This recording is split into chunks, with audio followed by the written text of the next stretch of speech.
being very slow today.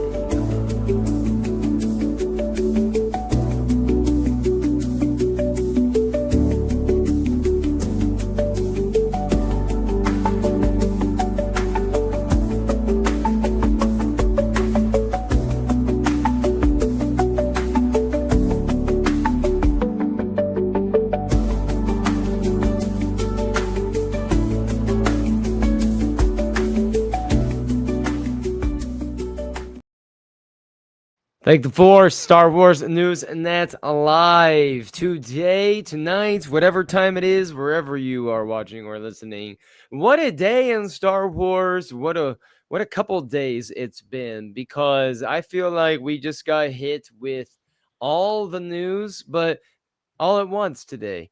Nothing crazy until maybe tonight, but that was kind of the cherry on top. There's the Maul Shadow Lord comic, some of the little tidbits that are gonna pay maybe dividends for the show. You have the Disney OpenAI thing going on. Of course, we have Daisy Ridley's comments on she knew some things about the hum for Ben Solo, and then boom, we get Fate of the Old Republic trailer. So originally, you'll see the thumbnail for this episode tonight, which was going to be us looking back on Skeleton Crew, which Miguel it's his favorite Disney. It's your favorite Disney Plus show. So I knew you were really excited to have that, but we may not happen at all after with all of the things that we have going on this evening to talk about, especially with this. Let me just put up like that.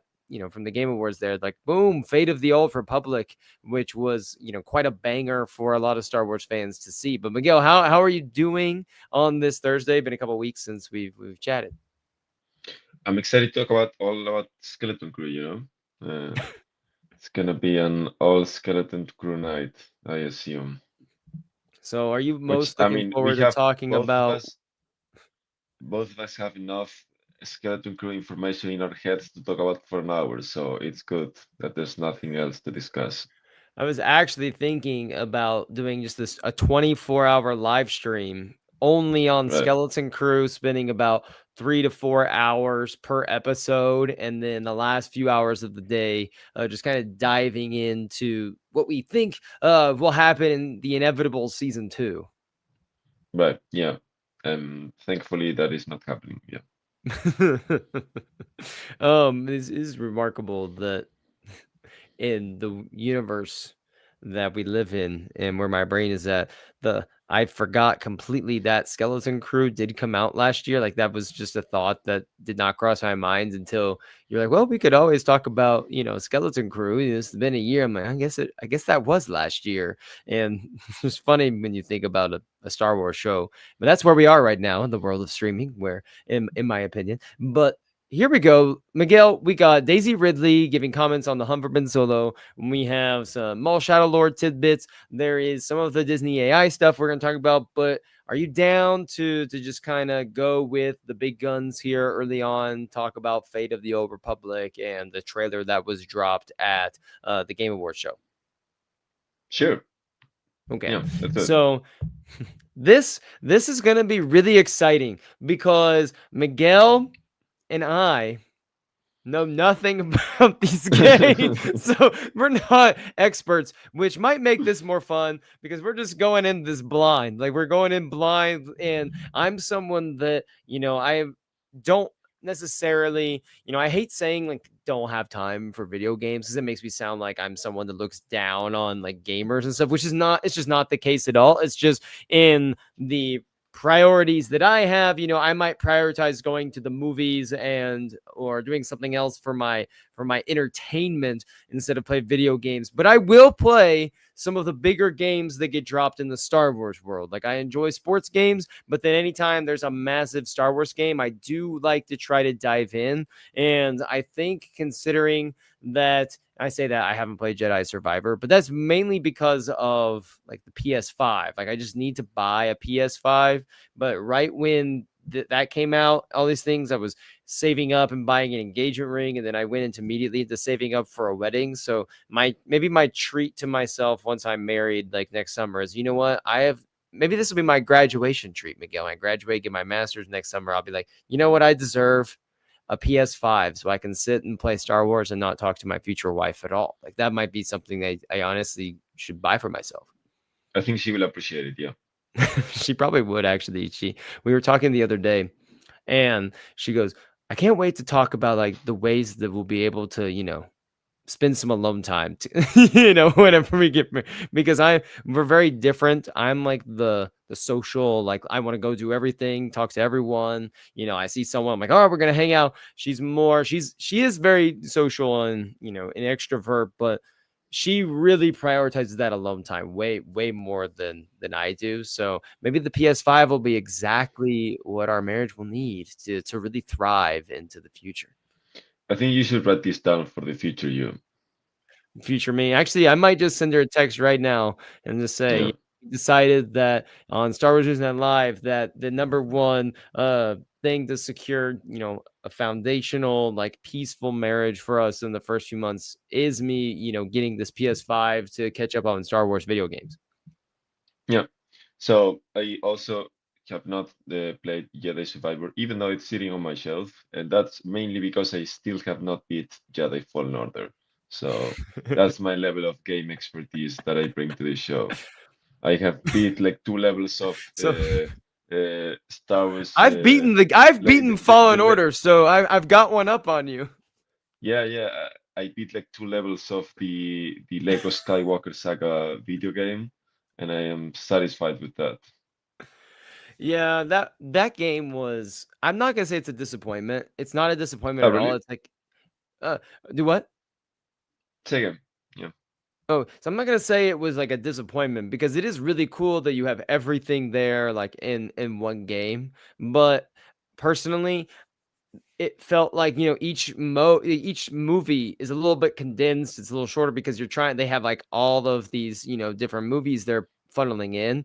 And for me, I almost kind of just preferred, like, I'll just go play the individual movie game and just have like the longer setup, the longer story to go play there. But it is cool to kind of bounce around each movie just on the thing, and you have all the characters that can go from any planet to one another. But I haven't revisited that in a long time. But all that to say, Miguel, is what did you think about the trailer for Fate of the Old Republic? Was this something that you are interested in? As I think personally, we maybe bring more to the table in this conversation because we are so selective with the games that we are playing.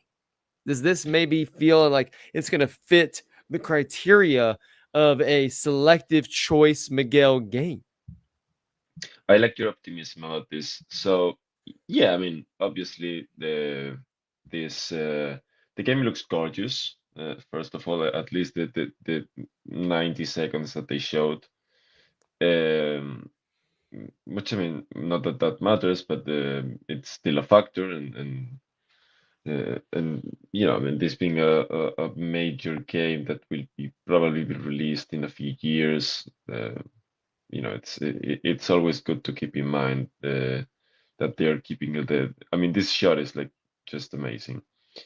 Um, so yeah, what was I saying? Basically, my main concern here is getting another Cliffs all over. Which I was chatting with the guys on the Star Wars News team on the Discord, and they were basically saying that in principle we should be a bit more optimistic about this because the game director is basically the same game director as in Knights of the Old Hmm. Republic, like 20 years ago or something.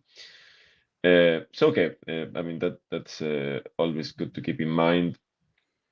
But it's been here before, done that. Meaning in 2021 they also dropped a big 90-second or like 2-minute teaser for that was like High Republic, but it was still like pre-Phantom Menace Republic.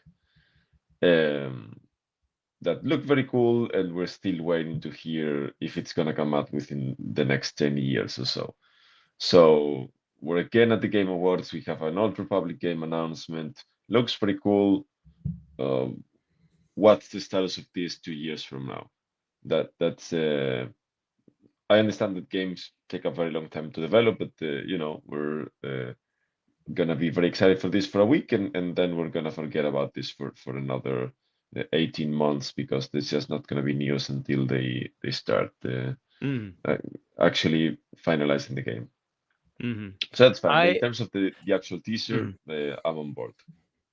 I will say that the thing that really makes me curious is kind of a comment that we have here, which was about the canon status of the game, which is what Manslayer is bringing up. It seems like this game will be, and the Knights of the Republic, like, are not necessarily considered like canon stories. Yeah. So I'm curious to see if this is something they say is a canon, or if this is going to be, just like just a game, just a Star Wars game. And I am one of those people that anytime they do story, games like this, I am perfectly okay if they come out and say that this doesn't like necessarily fit the canon, story. I don't think they even need to make a claim on that at all. It can just be Fate of the Old Republic, and then at some point, if they want to tie in something from this game, they can. I just don't think they should tie themselves down to that all the time, where every single thing that we do is this is, oh yeah, don't worry guys, this is canon. This is like every story's canon.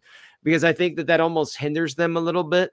I think that we're for some of the things like games like this, maybe giving yourself a little wiggle room where, you know what, if we want to go back and do a show or tell a movie in this era, we don't have to worry as much about making sure we tie in everything from, this game here, this game there, this comic here. And instead it's like, hey, we could pull a little bit from this if we want, say like different aspects of this work. But the game is gorgeous. It looks absolutely gorgeous, like you said. And of course, having the same guy behind, the same mind behind, the original ones is going to make a lot of people happy. Like I called one of my friends immediately who I knew would just absolutely be excited for this. And he was on board, and he's someone that is, not necessarily, he's a very harsh critic with a lot of things in his life. And so like he's very much, he's not easy to please, but he was really excited about this game.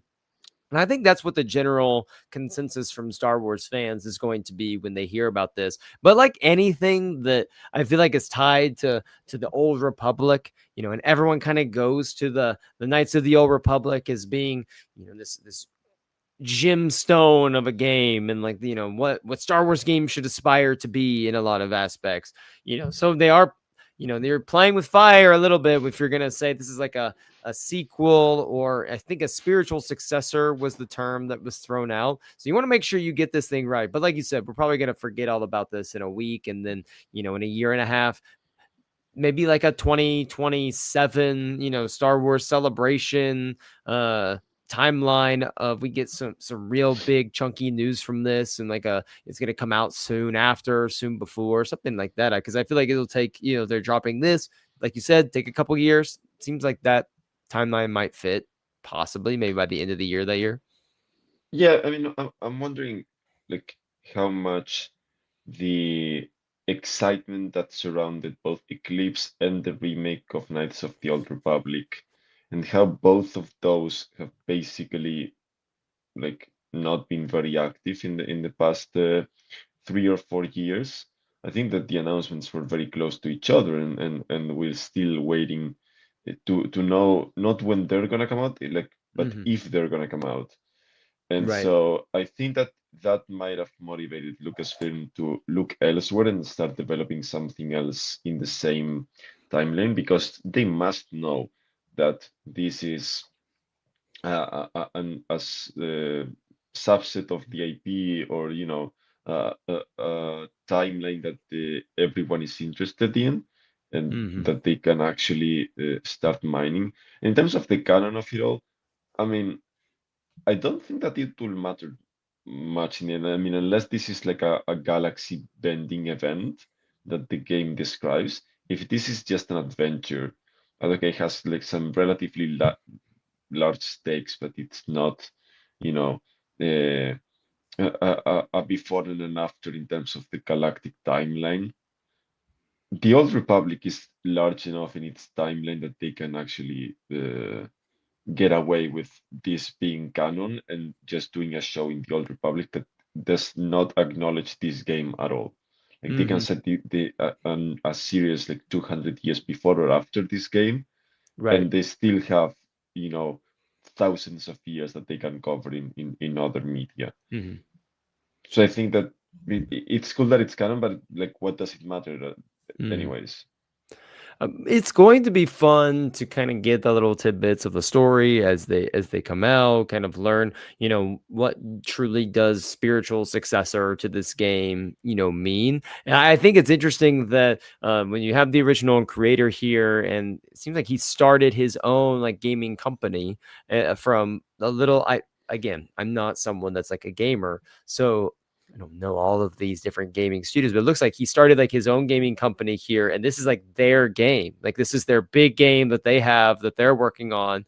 And I wonder if over time, as we learn more about who's behind this project, I wonder if there will be people that he has brought in from past work experiences with maybe some of these Star Wars games that are also going to be, a part of these projects and that are going to be working alongside them in creating it to where it's like, okay, you have someone that's on top of this that clearly knows what it's like to make a Star Wars game in this style and this universe. And then he has the people around him that were working with him when he was doing that very same thing, a couple decades ago. And, this is their big game. This is their first big game.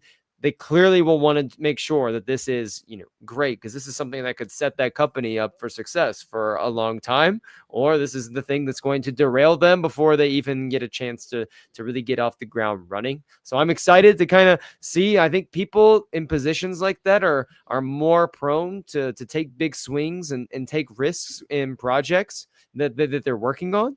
And sometimes that is exactly what we need. But I will probably say, again, long ways away from this, but this is probably one that I will be deeming worthy as spending a crazy amount of time trying to learn how to play and defeat and play on the easiest skill level for the vast majority of that time. Yeah, no, I will be right there with you. Yeah.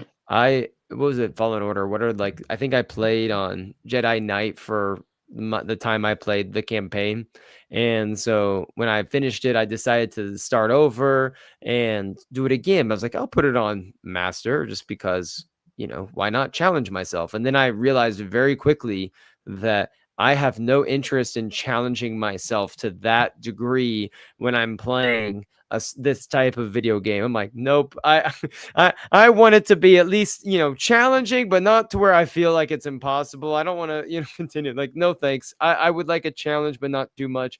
My sports games is different. I'll max everything up because I'm like, this is the art of the challenge, right? Like, I'm gonna grind this out. But the Star Wars thing is like, nope.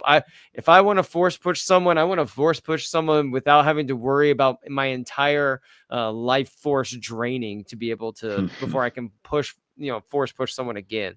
But I'm excited about this. I thought this, like you mentioned that when we talked, this was like the shot of the trailer. Yeah. And someone in the comments will probably know this. I think that's like the flagship of the Sith fleet from the Knights of the Old Republic game.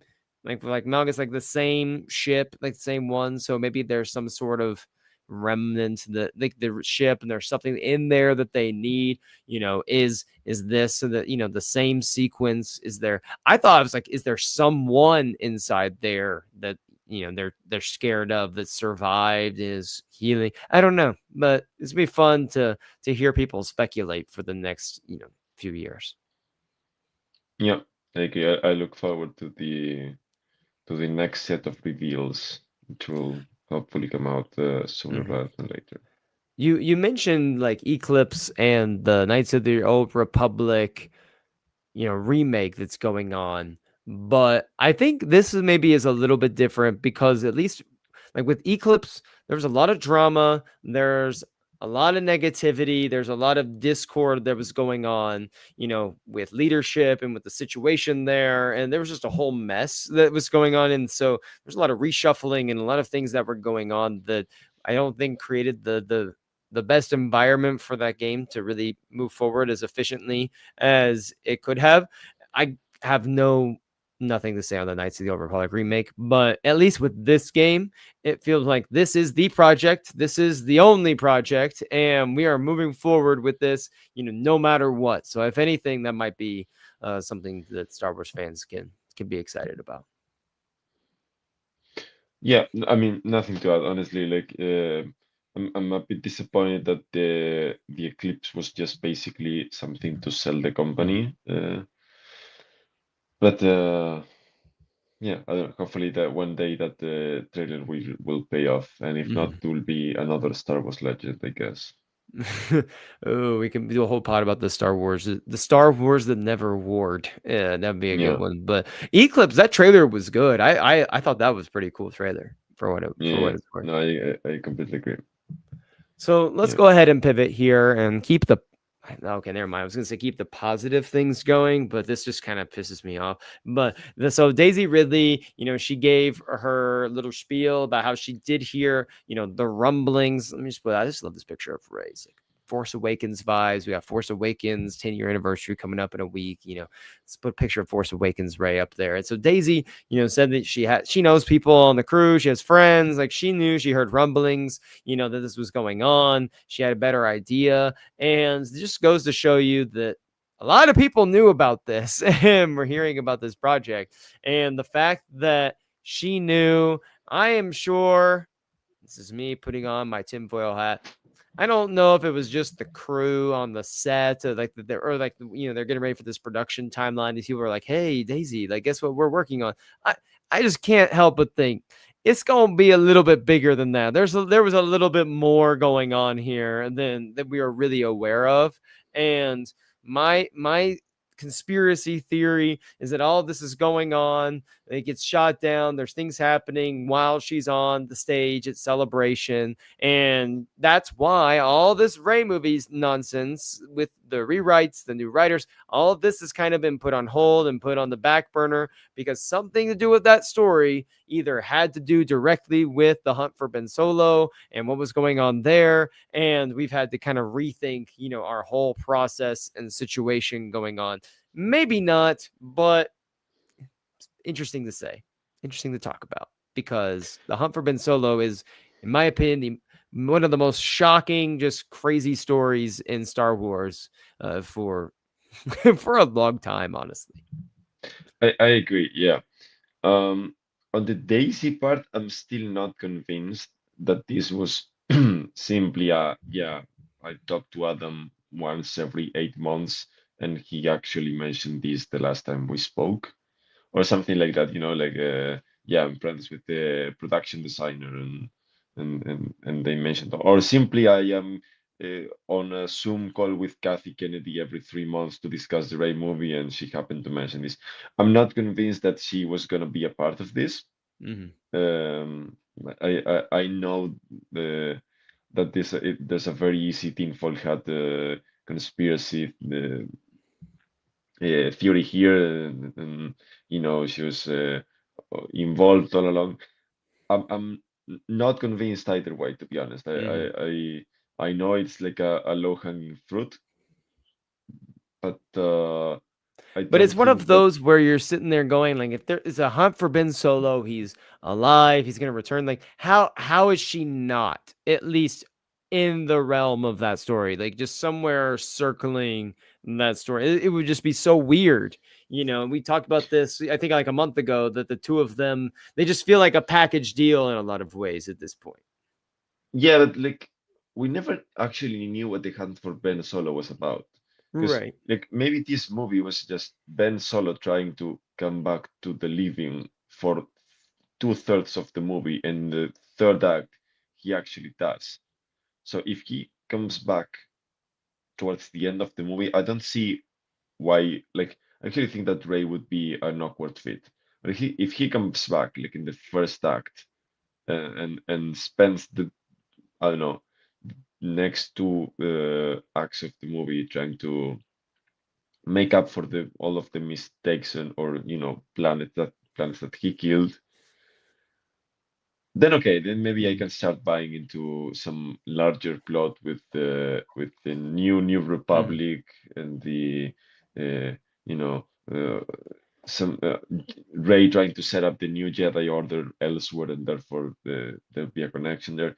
That I can understand, but since we don't actually know the story, I mean, this is just throwing Mhm. words in the air for Right, just but for the sake of. I just I know we don't know the story. I just again like the hunt for Ben Solo. Like who's hunting for Ben Solo? And like Ben Solo is escaping himself, and then he's redeeming. Like where's the hunt that is going on there? Unless we're talking about he's hunting inside.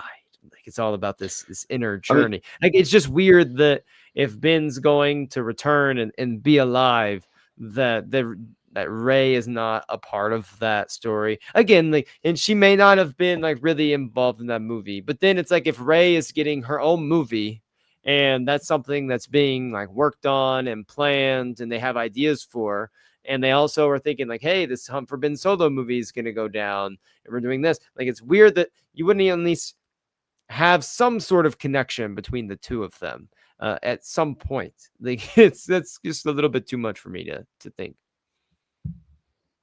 yeah, I did have the same thought when I read about the hunt for Ben Solo news, a month and a half ago. So, like, was this about Ray? My question would be, what would prohibit Daisy Ridley from speaking openly about it now? Hmm. Like, if she was involved all along, first of all, why didn't Adam Driver say anything when he was like just opening up? Right. Why wouldn't Daisy really say anything now? Is that we can also like open up conspiracy theories about perhaps they just want to keep it close to the vest just in case they actually reveal that it's coming back to life in a few months. I don't know necessarily know that's the case, but I know that they've been listening, like they must have been. If they haven't been listening, they could probably read and they can see the banners that are flying over like headquarters. And so if they can, you got to assume that if they can't, they're not hearing, they're at least they're reading. Yeah, I assume so. But So, I it's just funny that this story even exists still. Like I still remember when I first saw that, and I feel like I experienced every emotion as a Star Wars fan in that moment. And then now, Daisy's just kind of she's saying whatever about it. But those are like some. It feels like every day that passes with Lucasfilm right now, we're getting more clarity on the future of are equally kind of wondering what the heck is going on with Star Wars as well, because you're getting this Mando Grogu movie, and then you just have Sean Levy coming out last week, and we have these interviews with Sean Levy, like me and Ghost talking, and you have Ryan Gosling in Star Wars, and I just think back to that Star Wars celebration a few years ago where Dave, Daisy, and Mangold were out there, and they were so adamant, like these are our three movies, in Star Wars. We're working on this, and now we're sitting here in the future, like we know absolutely nothing about any of these and there is no word on any of them and all of the chaos that's gone on, but we still have the confirmation of two Star Wars movies that are going to be coming out each and one in the next 2 years. And it just blows my mind that when I think back to how excited I was like driving to work and I was on the phone with my friends like Daisy's on stage, she's coming back, and like they're doing this Mangold movie taking place 10,000 years in the past, and now I'm sitting here 162 days away from Mando and Grogu and a Star Wars Starfighter movie. Like just imagine us when we were talking about that and like we're reporting on that, just imagine someone telling you that actually before any of those three movies even enter production, you're going to see Ryan Gosling in an interview about his Star Wars movie that he's starring in. You would have been like, what is going on? that is, I thought that you were gonna go Mando and Grogu, but the Ryan Gosling part was actually what got me. Yeah, I I completely understand. I it is an interesting time because they're basically like redefining their entire slate every six Mm. months now. Like a year ago, they didn't know that Ryan Gosling and Starfighter were gonna be the next one after Mando and Grogu, and I'm sure that they're making a similar decision now. I assume that in the next few months we're gonna learn that either Dave Filoni's movie is going to start filming in a few months, or some other movie. I don't know about Mangold, but maybe. Well, Um, Star Wars just tweeted something. Did we know yeah, about this? there's a new like the chat is like going off on the The new Galactic game Racer that was game? revealed. Yeah, Did we know yeah, about this? exactly. Just now, like 5 minutes ago. Oh, okay. So this is also brand new. This is not This is something. breaking news as we are live. Yes. Oh, okay.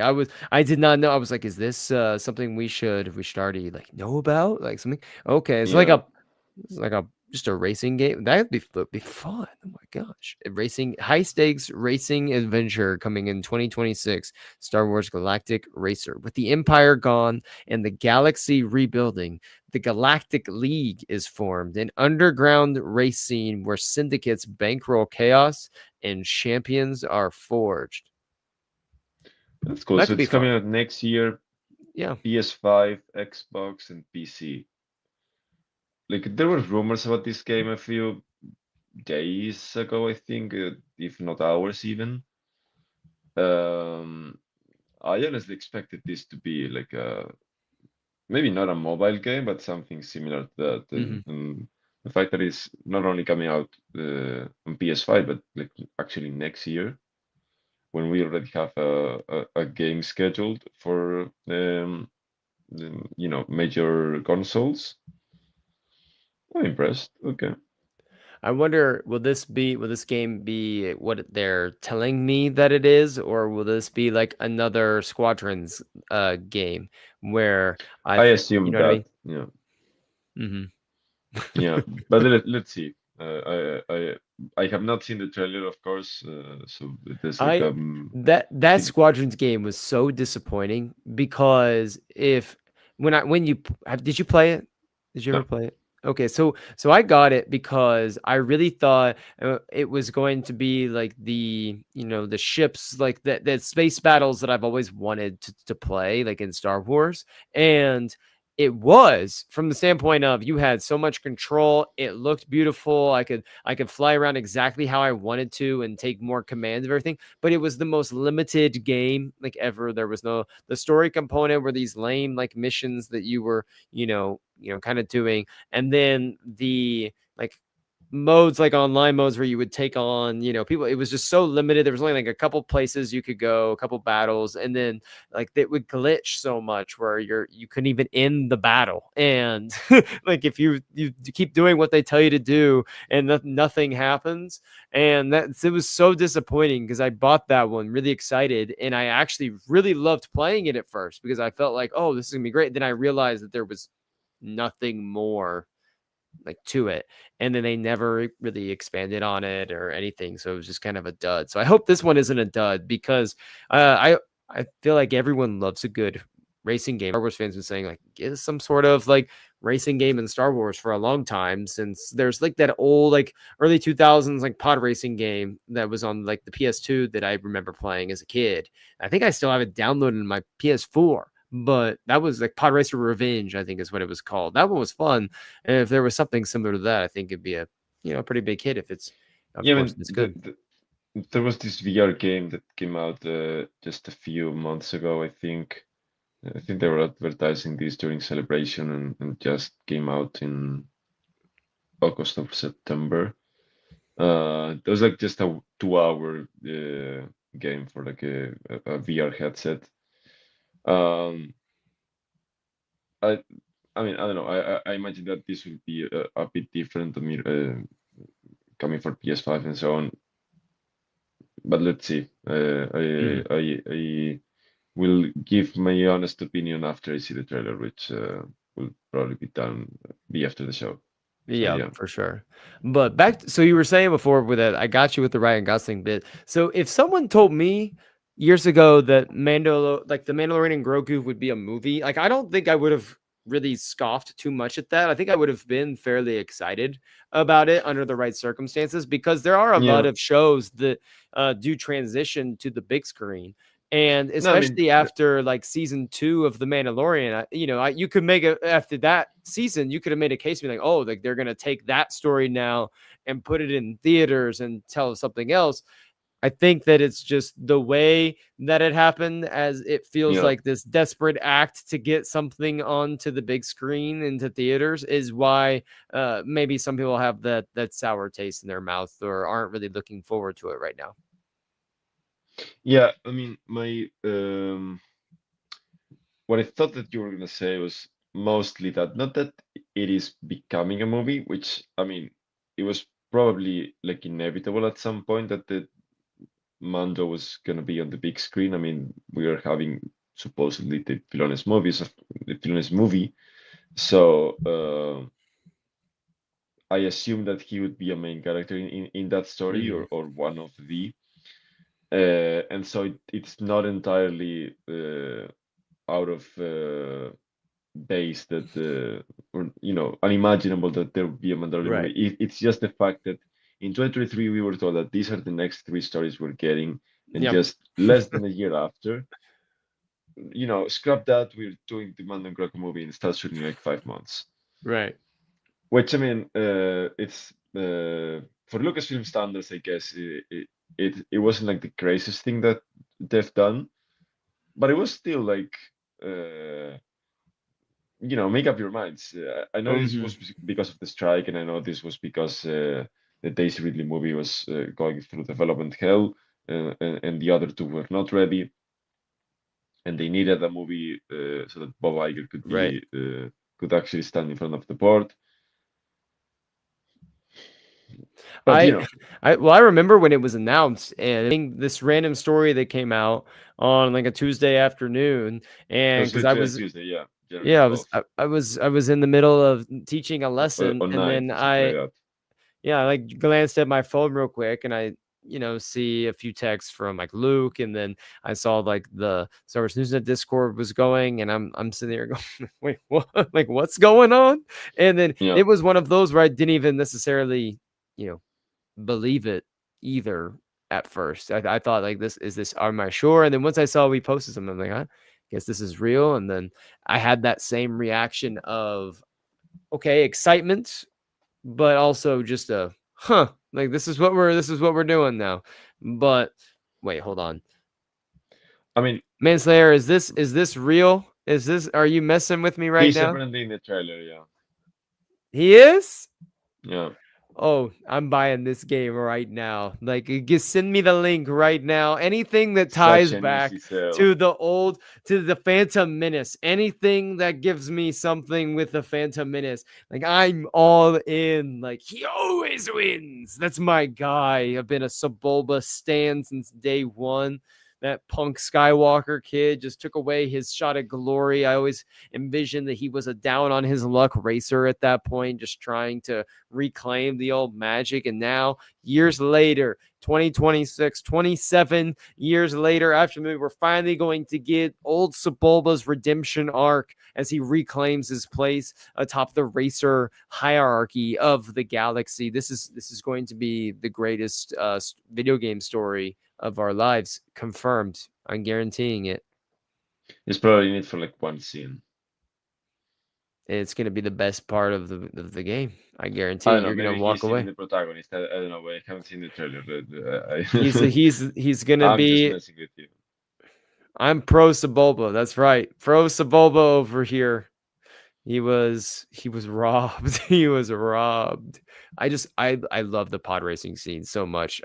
Sebulba to me was like he's just a perfect. I have all these. I got one back there actually in my closet right now. It's the scene where Jar Jar like flings the thing at him and it gets in his stew and he's like wrestling. It's like a little miniature still in the box. I found it at like a thrift store a couple of years ago. And then I have a like stuffed Sebulba thing that's back there. I don't know. I just have a lot of random Sebulba things because I love that. I just love Phantom Menace so much. So that's this is insane. And soon He's you're gonna still have got the two Twi'lek concubines. as Wait, was one that does, no? Like in an that'd be old age. hilarious if that's in the trailer. Like he gets done, like he's in the trailer real quick. He's racing, and he pops off, and the Twi'leks are feeding him. That'd be hilarious. Oh man, can't wait to watch Yeah, this in a little bit. this show is like off the rails at the moment. So I don't know. Is there a topic that we were on? Let's see. We are talking about that. So, I mean, this is how it goes. Okay, so they did announce the Maul Shadow Lord like preview comic, and there's going to be some interesting tidbits in terms of like locations in there. How do you feel? Like, is that something that you are interested in? Just like a prequel, like or a preview comic to the show, and then did you see? I need to look. Let me check when the release date was for that because it's coming out before the show, then that might give us a little bit of a hint as when the show might come out as well. I've not seen the release date. As far as the actual my interest in the miniseries, not really. I mean, I guess I will catch up with the story, either buying the comic or just reading about it. Mm-hmm. Uh, uh, I'm more interested in the show, and even the show is like I'm interested in it because it comes out March 4th. Okay, I'm interested in the show because it's Star Wars and the animation looks cool, uh, but it's not the animated show that I was Mm-hmm. expecting or hoping for. Well, that So is that is um, interesting though. We have it comes out March 4th because if it says if it's Shadow of Maul number 1, I don't know if they said like how many will be like 3, I in this. think. They did? Okay, so 3. Yes, If it's they do probably gonna one a be like, month, yeah, it's probably gonna be May the 4th. I mm-hmm, assume that they're gonna release the show as they usually do, like or mm-hmm, if it's not May the 4th, it's gonna be like later in May, and on May the 4th they will have like uh, one of these Tales of the X mm-hmm. that they've been doing for a couple of years. Yeah, that's probably what it will So be. yeah, I assume it will be something of this nature. I have the impression that the show will be out before the like mid the point of the year, so like Mm-hmm. before July. But that's just a hunch based Mm-hmm. on when they've released animated shows in the past. Yeah. I'm excited about it. I wish that it was coming out a little sooner. I was hoping for just something a little Star Wars to watch before Mando and Grogu comes out in May. But I guess we can have, everything all at once there and then lead into Ahsoka. I was kind of hoping for, a little bit each quarter. We got that first quarter with Maul Shadow Lord in like February, March-ish, and then that'll lead into May's Mando and Grogu. We'll get a little October, November Ahsoka, and then at the end of the year we'll start getting the Starfighter teasers and trailers for that. And but can't have everything in life, I guess. And it's always possible that they release the show a bit earlier and they just release the comic alongside it. Mm-hmm. I guess that is true. So it's like they were going to go to this planet called Janix that has been untouched by the Empire, and that's where Maul's going to try to be rebuilding his underworld empire. But I am excited for this show just from the standpoint of I feel like Star Wars animation just consistently delivers for the most part. I think I'm with you. This wasn't the show that I was wanting or looking forward to the idea of the most, but Sam Witwer as Maul is as iconic a Star Wars animated voice gets at this point. So I'm excited to see what they have here, and then maybe they're gonna, it seems like they're gonna lean into a lot of the darker themes, and it's gonna be maybe a just a grittier, darker show than what we're used to, especially coming off the heels of the Bad Batch, which is incredibly wholesome, the loving family trying to stay together. I think this is going to be anything but that. Yeah, yeah. So I'm expect. I mean, there were some rumors a few days ago that the trailer would be released soon. Mm-hmm. I wouldn't be shocked if they released something this month, but since there's all the hype about the trailers before Avatar coming out, we had Supergirl today. We're probably gonna have Doomsday within the next 7 days. Um, They got like that maybe 6 minute Odyssey Yeah, I mean, trailer I don't think that's gonna come out on the internet, so that's some one less thing for to worry about. theaters. But yeah, But yeah, a mall I trailer think would now mid probably be. mid January when they released the Bad Batch trailer for the final season. It's like mid January, and then that ended up coming out like a month or two later. So if they do something along those lines again, maybe like a January February trailer, and then if they release the show a month or two after that, that'll probably be what we get. That's what they've done. They don't need to have a ton of news and build up for the animated shows. You know your audience is going to be there.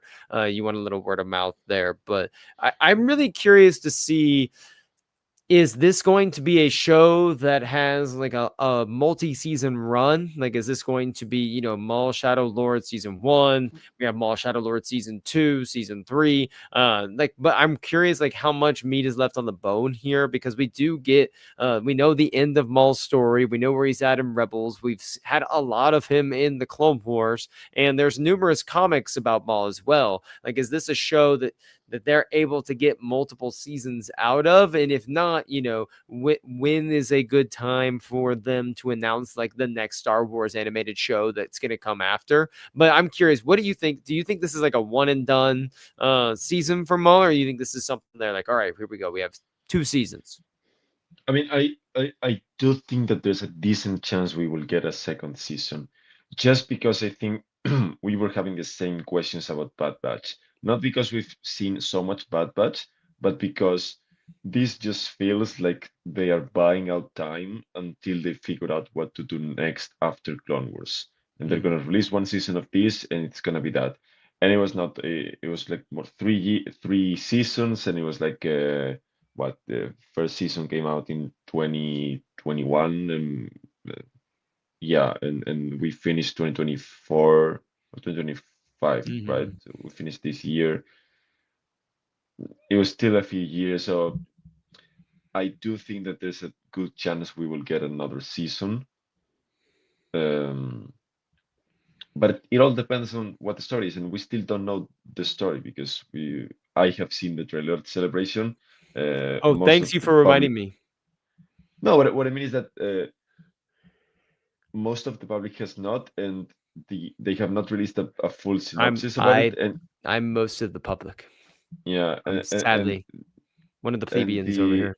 and it's not like the footage was super explicit about the story of the show. Mhm. It's mostly like 2 minutes of uh, someone like whispering rumors about a potential return of a main character, and you get them all reveal at the end.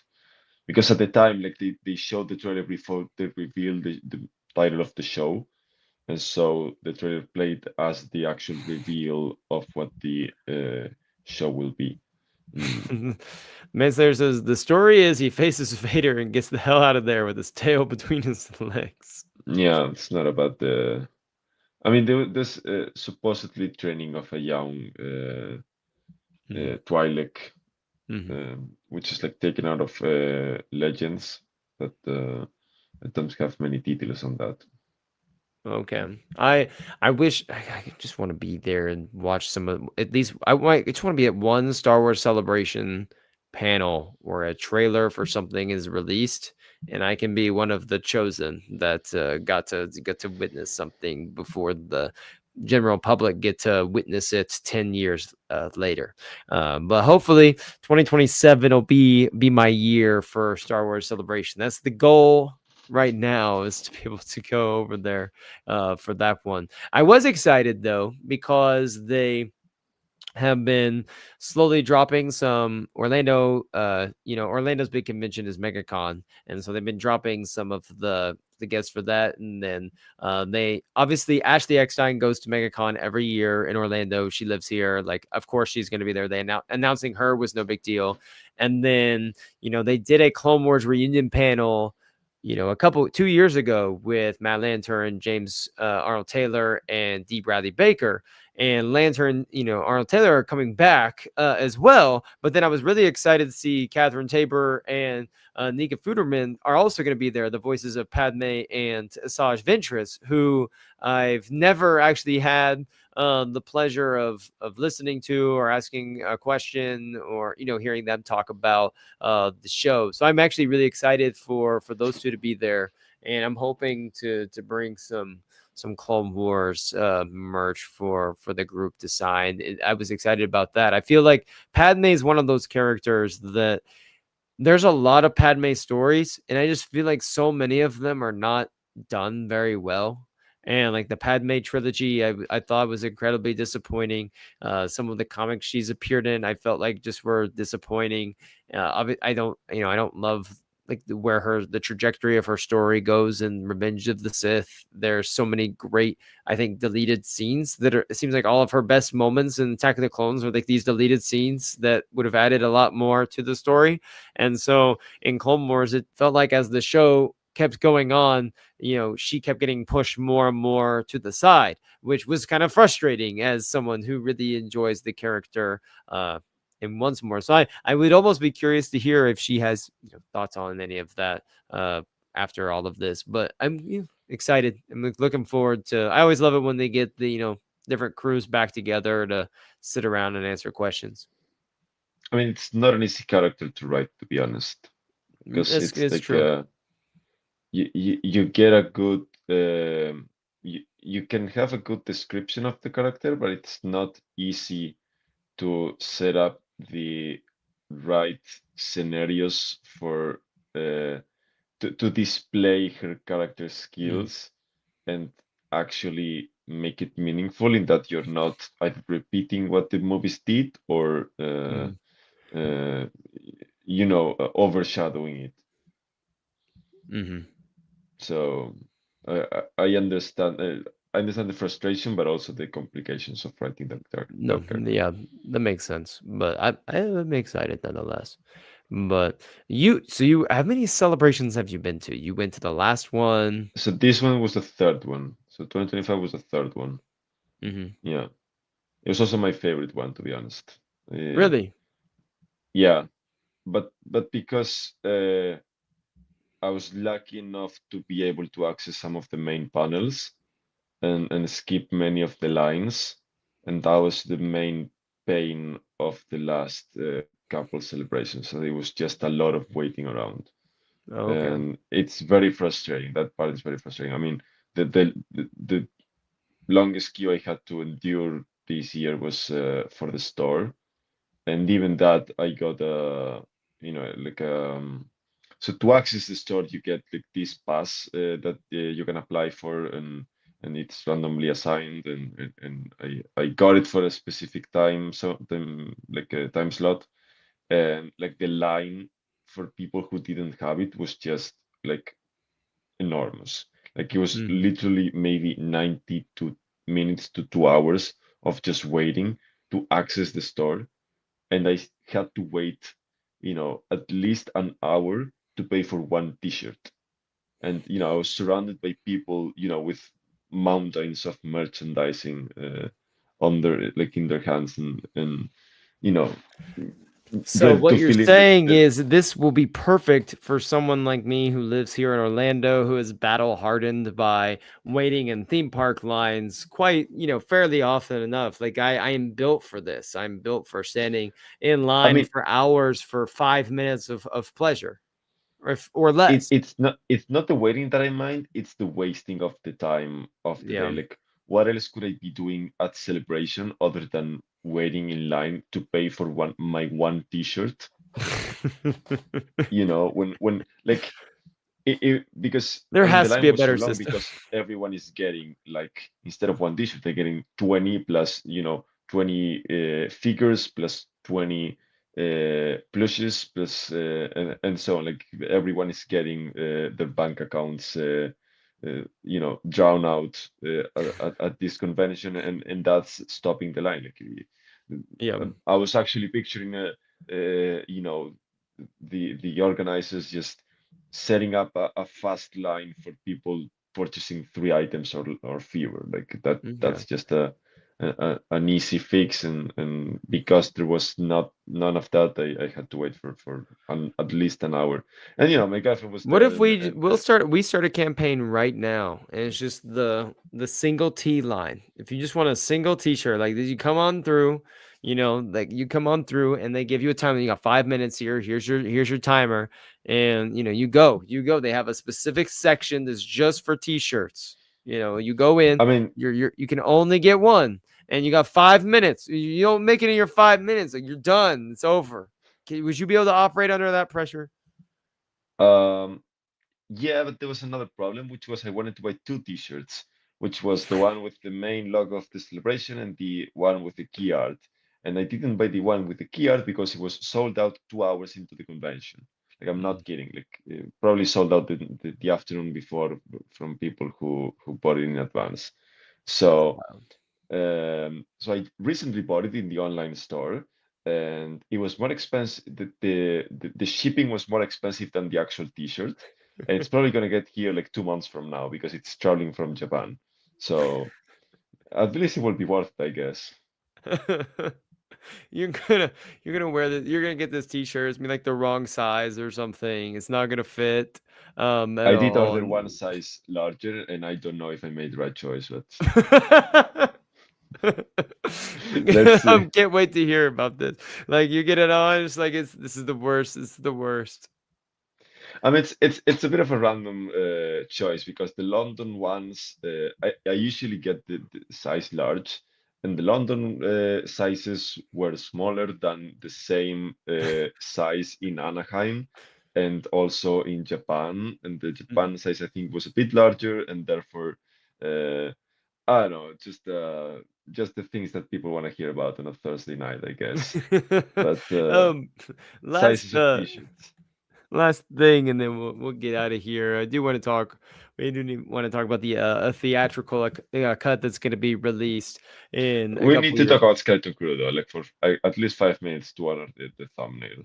Okay, okay. We'll honor the thumbnail now. With Skeleton. I was gonna even say like we just changed the thumbnail at this I point, mean but that's fine as well. I guess But retroactively no, it okay. makes We'll, sense. we'll wrap up with Skeleton Crew. Skeleton Crew. Here we go. It's been a year since Skeleton Crew. I am going to try to remember all of the names of the five main characters, and I just want to see if I can get it right. We have Jod Nod Nawood, of course, Jude Laws. We have Okay, I only Neil. got Judd.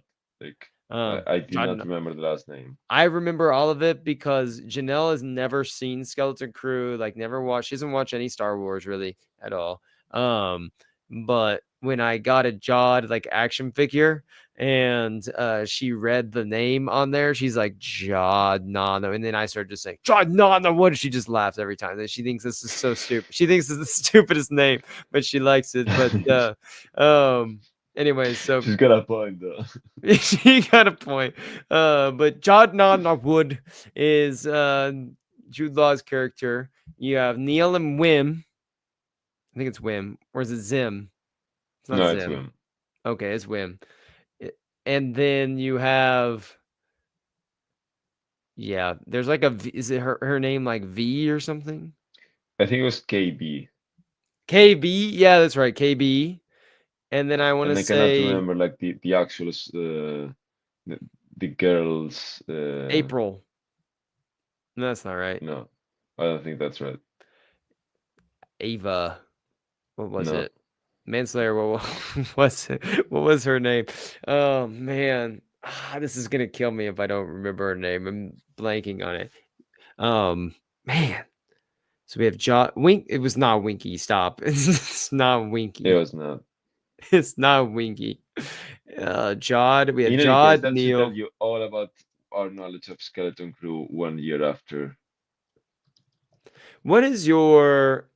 I've heard some people say that Skeleton Crew should have just been a straight to Disney Plus movie, or like an. Fern, Oh, okay, Fern. Nice, nice, nice. That was good. Good pull. Way to pull that out there at the end. Appreciate that it. was IMDb for you.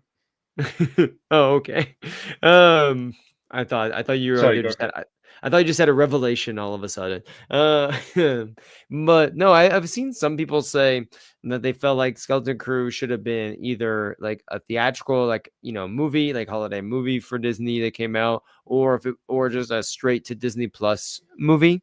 I'm curious what your thoughts are on that. Would that change your opinion of Skeleton Crew at all if they had just adapted it to like, hey, here's like a 2 hour movie? I feel like that might have maybe something a little bit more memorable. No, I think that it was not memorable because it was not very interesting. Uh, Mhm. uh, I think it was the wrong application of the argument that Star Wars was made for 12-year-olds. Mhm. Star Wars was indeed made with 12-year-old in minds, but adults were still able to enjoy it, as evidenced by you and me still enjoying Star Wars Right. at in our 20s, and people in their 40s as well, of course. Mhm. Um, as you know, 26-year-old, I was not enjoying myself watching Skeleton Crew because I thought this was made for exclusively 11-year-olds. So I don't know, I found it boring and quite predictable overall, and it was just not a like it was Stranger Things in space as it was described from the beginning, but that was not the best description that you could give uh, based on like you could actually see someone at the office saying we should do Skeleton Crew in space, and that's the you know cheap uh, result that they came up with in terms of the story. I don't know. Mhm. I'm being a bit mean, but I I just didn't think it was very well written. So Mhm. It's one of those projects where if you look at every single name attached to the project, you without watching it, like let's say you just don't watch it at all, and I was trying, and someone was trying to sell you on a Star Wars show without anything, and you're like just listing, from Jude Law being in charge to all of the people that were directing these episodes, you would probably think, "Oh, this is a banger. Like this is one that I'm hitting next episode on immediately." And yeah. frankly, it's in my opinion, it's my least favorite of all of the Disney Plus Star Wars that we've gotten. It's probably not one that I'm going to go back and watch again anytime soon. I think that it's not as maybe as bad as you were saying. I think there are some people that do just find it very appealing just from like the cute level of it, and how the kids are coming together. A few people, some people really like that stuff, but I am mostly with you that it just came and went, and I think that kind of gets to my overall issue with oversaturation of Star Wars streaming in general, where I just don't want Star Wars even in the streaming world to feel like the next show is just something that comes and goes, and if I miss out on it or I don't really enjoy it that much, that's okay. There's always the next one. Like I want Star Wars to feel like an event, or I need to make sure that like this needs to have that feeling of anticipation, but also like that feeling of dread before you go, because you think that, oh man, if this isn't good, if this isn't really good, then man, it's just gonna eat away at me because I don't know when the next show that I'm gonna get necessarily is, and if we're gonna get back to something that's really great. But with Skeleton Crew, it was like, oh, I can't win. I got Andor coming in the next year, and so I'm gonna be just fine. And I don't, as great as Andor was, it was worth it being excited for, but I don't want to get to that point where something doesn't work out and I'm just like, it's whatever, we'll move on to the next one. Like Star Wars is bigger than that. I don't I know mean, if there's a point to streaming be is. made that we forgot about Skeleton Crew because Andor was so good. Uh, that's a valid point. I do think that we would still not remember it as well had Andor not come out this year. Mm-hmm. Um, but maybe it wiped our memories from that. From our what am I even saying? Like Mm-hmm. maybe Andor just blurred everything that came before it. Like even I barely remember the Acolyte. Mhm. which was yeah, a few months before Skeleton Crew, but it also, I mean, there's another factor with the Acolyte, of course, which was the online discourse, and that just eclipsed everything. Mhm. And that was, Um, but that was see with the acolyte. At least it felt like that felt like an event that I was dreading the next episode because I was wondering, oh my gosh, what's the stupid discourse going to be like after this? But and then there were yeah, episodes that were really good that I really enjoyed. Like there are specific moments of the acolyte at least that I think about where I was excited or I remember vividly what happened. There's not really a singular moment in Skeleton Crew when I think about that show that just pops into my head that I remember other than like just bits and pieces of different things. There's nothing that is like, the moment of the show that's going to stick with you for a long time. And I think that's the big problem because even like a year later I could pretty much tell you what The Acolyte was about and the ins and outs of that show and some of the characters I really loved. I can't do that much with Skeleton Crew. It just kind of exists, and I'm moving yeah, on to the next thing. And yeah, like there was no, it just didn't really feel like we had that discourse about Skeleton Crew either, like online. Not that everything needs to be some intense dialogue and argument, but even if something is really good, people are online talking about how great it is, and they want to share their opinions of it. It just felt like it kind of was there. And some people were talking about it. The usual crowd of people that are always talking about Star Wars were talking about it, but it didn't really seem like it was drawing in those people that are just like, ooh, this sounds good. Let me tune in for a little while. yeah, yeah. No, I mean, of course, I got some shit for saying negative things about the show, and now I'm proving right because nobody remembers it. So, Hmm. Right. That's a just fair that's a fair point. hitting the high ground as I do. I know, I'm just being No, a bit of an asshole now, but no, celebrate. Take your victory lap a year later. You earned yeah. it. You earned it. No, for sure. But anyway, so it's a fun week in Star Wars. We got trailers for video games. We look back on Skeleton Crew. We have Maul Shadow Lord information, and we But also had Daisy Ridley come up. Is there anything else you want to talk about before we get out of here? yeah, the re-release. Oh What yeah, are your of thoughts course. on? I forgot I mentioned that. So yeah, we get the OG theatrical release is coming out in 2027. The newly restored, I guess, is the word they used exactly. And this is going to be fun. And I originally just thought they were just going to blast like the special edition New Hope back up for the 50th anniversary and cash in some money off of that. But no, they're going to go with the OG theatrical release, newly restored in May, or I think they moved it up to April of February.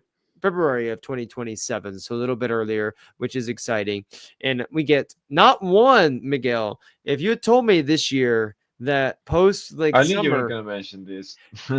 post summer, that we would get not one but two mentions of a Star Wars anniversary movie, and neither of them would be the Force Awakens 10-year anniversary movie. I would have said, like, what else are we talking about? But no, of course, we got to make sure people have their calendars marked 2 years in advance for their 2027 A New Hope journey. I mean, I Had to haven't get it checked the out. calendar for February, but I do think there's a good chance that this will make decent money. Like the re-release of the original cut will like there is just some curiosity factor because I mean I don't know about you, but I have like zero attachment to this like the original version of Aniko. Like if you told me that I am never going to watch that, I wouldn't mind because I have never cared about the original one. Like I am I grew up on the special editions and that is the version that I've always seen and I appreciate for all the hail that George Lucas gets today in the Disney era, the fact that he was always criticized for actually making the movie 20 years later that he actually wanted to make. It's a bit of an irony, and I actually respect George Lucas for that. Like he actually went back and made the things that he wanted to make when Hmm. the technology was available. So in my mind, there's the, only the special editions. I am curious about the original cut and So I actually that have a cool story. I think okay.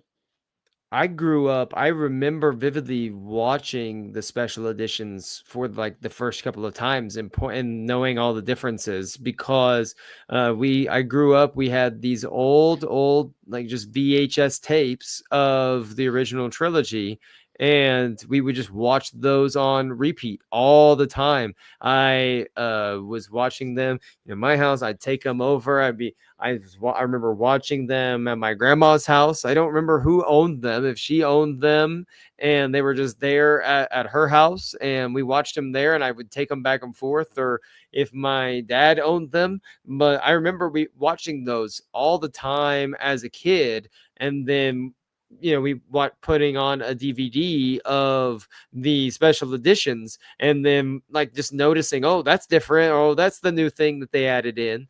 And so, but because of the special editions, and that's what's available on Disney Plus, and because the if you go buy like a DVD of the New Hope, it's going to be the special edition, DVD that's out there. I it'll be fun, I think, for me, and be kind of be a harkening back to my childhood of watching that theatrical cut and kind of remembering, what it was like to sit there and watch VHS tapes on this tiny little TV that my grandma had in her old like duplex that we used to go visit back in the day. And so that will be fun to kind of go back and do that. And then of course there's going to be entire generations of people that are going to be there thinking about when they were kids seeing the theatrical release for the first time, like my own father. So that's going to be exciting. I'm curious, I didn't realize that you would, I guess, had never really remember seeing the theatrical cut, but when you think about it, where are you going to get it unless you're finding some really old tape that someone has and Yeah. plugging it into a VHS, whatever they call it, the VHS player or whatever, and no one who has that nowadays. I probably go Yeah. to a thrift store somewhere, maybe find something like that. So your story is basically me watching the extended editions of Lord of the Rings, right? So I am Okay. basically like, okay, that is different. That is annoying. That is Oh me man. watching the Okay. extended cut. Yeah. Yeah. Okay. And Interesting. I am I frustrated because all they put in theaters are the extended cuts, and I don't like the Mhm. extended cuts. Yes, I saw Sorry. that, and I was with you. I saw that, and I was like thinking, like, oh, Miguel's gonna be disappointed because I saw that they're releasing all the movies in January, the extended Yeah. editions, and I am with you on the second and third. I really like the extended for uh or sorry, for the first and second. I do like the extended for Return of the King. The Two Towers to me is the one where I very much prefer the theatrical run over the extended. I think that the theatrical run of Two Towers is just perfect and it hits the timing, everything. I think it does lag a little with the extended edition. Not to make anyone upset or anything. But I'll still go see him in theaters. I really want to see him in theaters. Yeah. Let's see. Before I let you go here, let's see. Couple holiday plans. Are you planning on seeing Avatar? Yeah. I don't know when yet, but I will check it out. Bought Uh, my tickets last weekend. Janelle's loves it's so weird. Her attention span for things is so bizarre. Like she'll sit and we're watching something 10 minutes and she's like, I'm done. I'm bored. Like we're not watching this. But then we'll watch Avatar and she's locked in for 4 hours and yeah. is like, let's do the double feature. Let's watch The Way of Water now. And so she's really excited for this one. And she's like, I heard it's the longest one. And she's like, I'm down. And so we bought it for like the biggest screen that we could find in Orlando. And dude, it was $33 a ticket for Yeah. that the IMAX screen opening weekend, which I was expecting because I had bought that same theater. It's a giant screen. It's awesome. But that same theater we had bought for Oh my gosh, for Mission Impossible back in May, it was really expensive too. I don't think Janelle's aware these are not reclining seats, so we'll see how she feels when we sit down, and it's not the nice recliners, but This first world problems like really matter. sometimes I don't think she'll care. She'll be locked in. So Marty Supreme, does that So I am come on your super excited about Marty Supreme. Unfortunately, it's not opening here okay, I until was like curious. end of February. So I Oh, am very okay. disappointed about this. I am counting the days. I was reading the reviews last week and like I was just salivating. Mm-hmm. But yeah, unfortunately, I will have to wait a bit longer. Mm-hmm. Um, Thankfully, the new Wake Up Dead Men movie is opening up on Netflix Ah, globally yes. this weekend, so that I can check out. I and I mean, of course, like streaming releases are gonna be global, and I can catch up with the rest of the world. So Fallout is next week as well. Uh, but yeah, in terms of movies, it's gonna be Avatar. I have not seen Wicked. I have no interest in seeing Wicked, so let's see if they like what else can I watch this Christmas Mm. season. Uh, I love that. I forgot about the AI. I forgot about the AI story. We'll do that another time. That we've had good vibes tonight. I don't want to mess up the good vibes tonight. It will be yeah, for another time. But yeah, I am looking forward to Marty Supreme. I am not going to be able to see it for a couple weeks after it comes out because I'll be traveling a lot with the family. It'd be hard to get him to go. I think to the theater for Marty Supreme, like that big of a group to buy into the Timothy Chalamet ping pong movie might be a little bit challenging for some people. But and just with holiday plans, family things. But as soon as I get back, I think like early January, that'll probably be like on the top of my list to check out for sure. See my boy Timmy. But well, been fun. A lot of fun things going on in the Star Wars world. Some interesting announcements, video games, Small Shadow Lord, all the stuff. And next week, we'll be back on. I think Tom will be back as well. I think Luke will be here next week. We'll see. But I think we're going to be locking in with a 10-year anniversary Force Awakens chat for sure. So make sure like you bring all of your hard hitting